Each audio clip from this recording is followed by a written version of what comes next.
sir. Hello, how are you? I'm good. First of all, welcome to my live. Thank you, ma'am.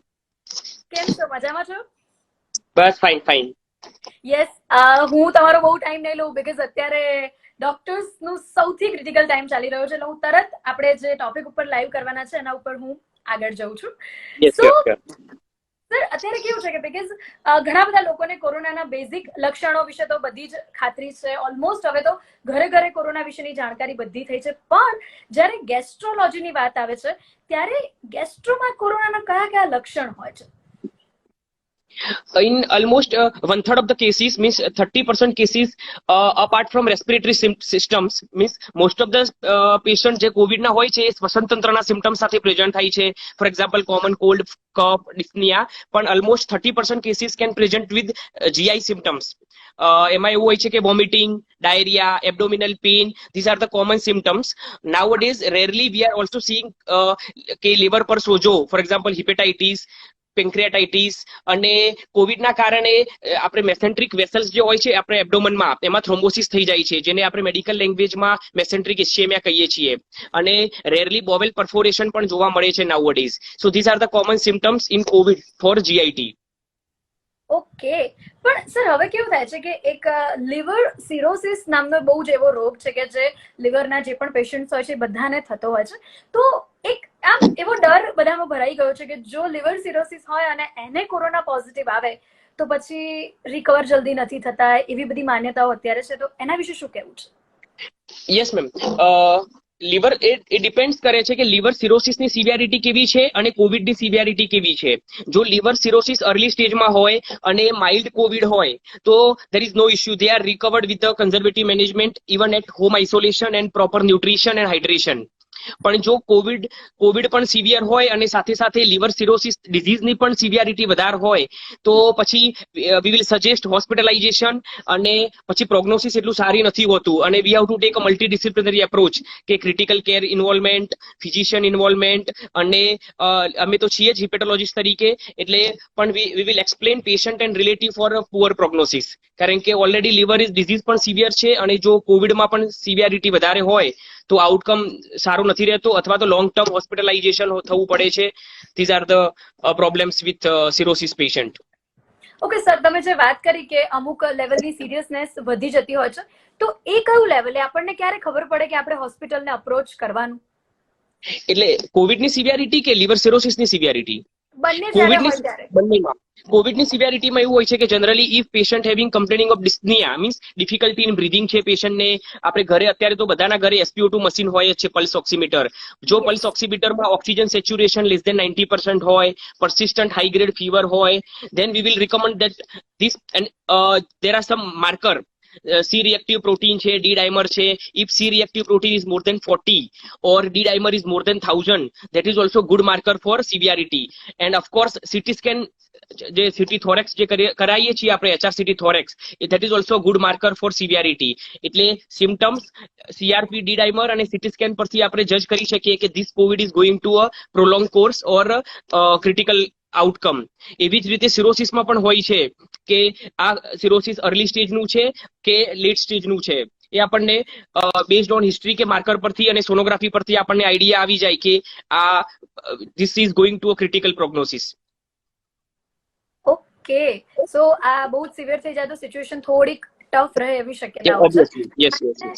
કેવું હોય છે આમ ગેસ્ટ્રોલોજીમાં જ્યાં સુધી sir, because I am from non medical background, so એટલું બધું મને ડિટેલમાં નથી ખબર, પણ મને એવી ખબર છે કે ગેસ્ટ્રોલોજીસ્ટ કે એવું કંઈ પણ ડોક્ટર એટલે એમને સૌથી વધારે એન્ડોસ્કોપી કરવાની આવતી હોય છે, રાઈટ?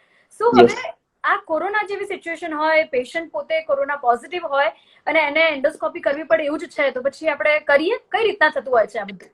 એટલે જનરલી આ routinely in covid, nowadays covid pandemic is going on, so આપણે જે ઇન્ડિકેટેડ પેશન્ટ એટલે કે જેને તાતી જરૂરિયાત હોય તેવા જ પેશન્ટને આપણે એન્ડોસ્કોપી સજેસ્ટ કરીએ છીએ અત્યારે હાલના ટાઈમમાં.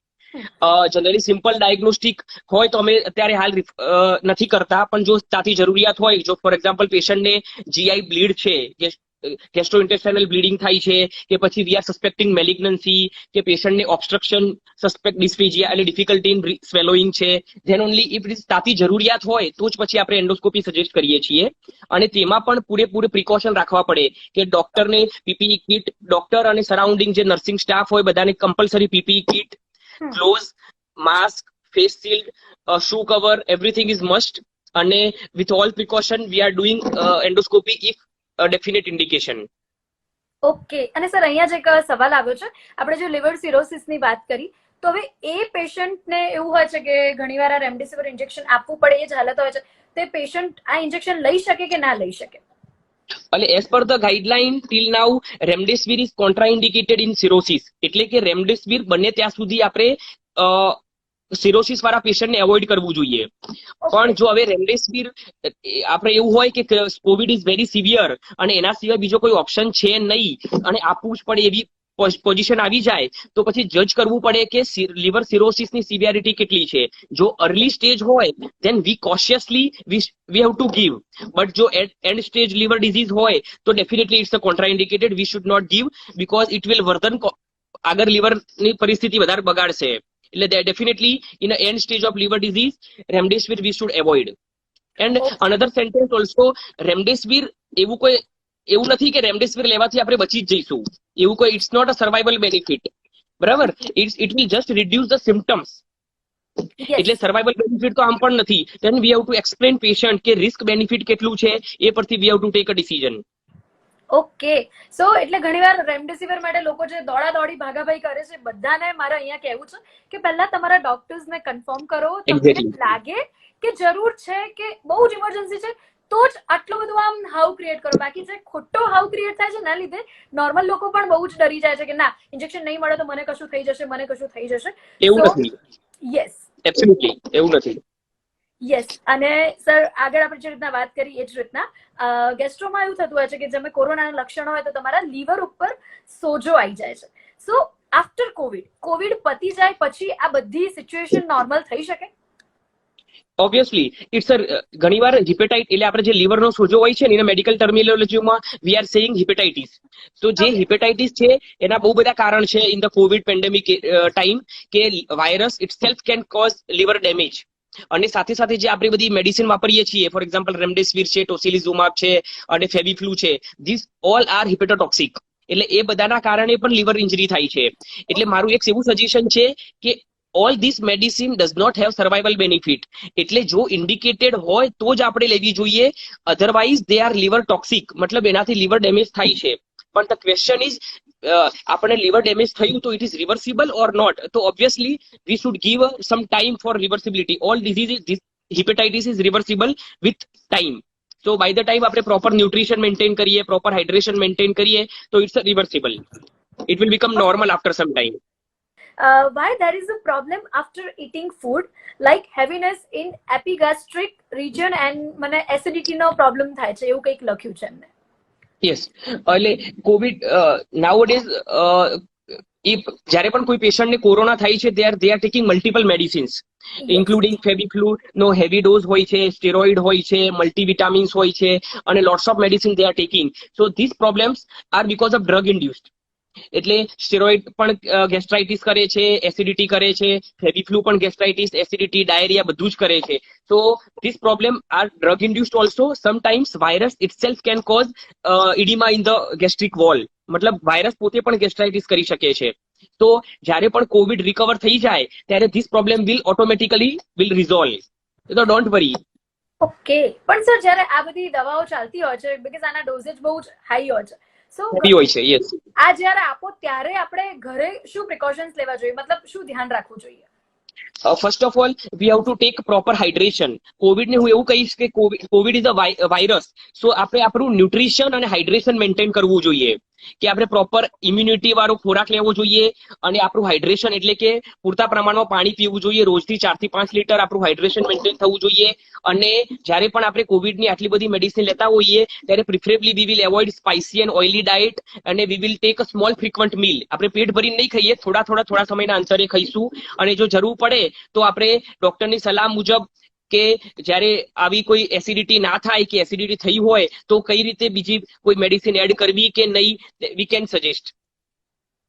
યસ, પણ અને most important sir is lifestyle હા મોડિફિકેશન સરે જે રીતના અને કીધું એક્સરસાઇઝ. ટ્રુ એક્સરસાઇઝ તો છે જ, અને સરે જે રીતના કીધું હું ફરી એકવાર રિપીટ કરીશ કે બહુ જ તીખું ને તમતમતું ના ખાવું જોઈએ, બધું ખાવા મળશે જ, થોડો ટાઈમ તમે વેઇટ કરી લો. બીકોઝ સર હું એટલા માટે પર્સનલી થોડું કનેક્ટ કરી શકું છું, બીકોઝ મને પણ 1 મહિના પહેલા કોરોના પોઝિટિવ ડિટેક્ટ થયો હતો ને આઈ એમ ધ પર્સન કે મને છે ને પાણી પીવાની એટલી બધી આદત જ નહોતી એમ. પછી આફ્ટર કોરોના મેં લિટરલી મારા ફોનમાં રિમાઇન્ડર્સ મૂક્યા છે. જેટલા પણ લોકો જોયે છે ને એમનું બધાને કહીશ કે મેં છે ને દર કલાક 1.5 કલાકે રિમાઇન્ડર્સ મૂક્યા છે, અને જો મારો ટાઈમ છે ને એટલે હું મારા લાઈવની સાથે પાણી લઈને બેઠી છું. એકવાર થાય ને એટલે બધી ખબર પડી જાય કે ના આપણે આ બધા જ પ્રિકોશન્સ રાખવાના છે. યસ, મને H પાયલોરી ડિટેક્ટ થયું છે, તો મારે શું કરવાનું? H pylori, it's a bacterial infection in the stomach. એટલે એ એક જાતનું બેક્ટેરિયાનું ઇન્ફેક્શન છે આપણા સ્ટમકમાં. એ generally we are diagnosis while endoscopy. જ્યારે એન્ડોસ્કોપી કરીને બાયોપ્સી લઈએ છીએ ત્યારે આપણને ખબર પડે છે કે H pylori નામનું પણ એ બેક્ટેરિયલ ઇન્ફેક્શન છે, અને that is resolve with the help of antibiotics. એમાં આપણે 2 અઠવાડિયાનો એન્ટીબાયોટિકનો કોર્સ કરવાનો હોય છે, but with the gastroenterologist suggestion. It's a reversible condition, અને યુ કેન મીટ ગેસ્ટ્રોએન્ટરોલોજીસ્ટ, અને એનો આપણે 2 અઠવાડિયાનો કોર્સ કરીએ along with this lifestyle modification that we have discussed, diet and exercise. It's a yes, reversible problem. 2 અઠવાડિયા માટે એની એન્ટીબાયોટિકનો course કરવાનો રહેશે. can constipation occur in corona? Yes, obviously, because these patients are taking a lot of multivitamins and other Feviflu medicines, so it will aggravate our constipation, and sometimes they can problem hemorrhoids also can develop. સો ઘણીવાર કોરોનાના પેશન્ટને constipation થતું હોય છે, piles થતા હોય છે, Fisher થતા હોય છે. These are the common problem during covid time. Okay, so આ જે પણ થતું હોય બધું નોર્મલ છે, એટલે તમારે મગજ પર આવી થવાની જરૂર નથી. હું વારંવાર તમને એ જ કહેતી રહેતી હોઉં છું. સર, આ ગેસ્ટ્રોની તો આટલી બધી વાત થઈ, અને મને બીજા બહુ જ બધા સવાલ આવ્યા છે related to vaccine. So Yes. એક સૌથી પહેલો અહીંયા મને કમેન્ટમાં પણ 2-3 વાર વંચાયો છે સવાલ. એવું જ પૂછે છે કે કોવેક્સિન લેવી જોઈએ કે Covishield? Yes. If we see the literature, the efficacy to prevent COVID, બંનેની લિટરેચર પ્રમાણે કોવિશિલ્ડની એફિકસી છે 89% અને કોવેક્સિનની એફિકસી છે 90%. તો બંને વેક્સિન સેમ છે, ડોન્ટ વરી. બંનેમાંથી જે પણ વેક્સિન અવેલેબલ હોય યુ કેન ટેક.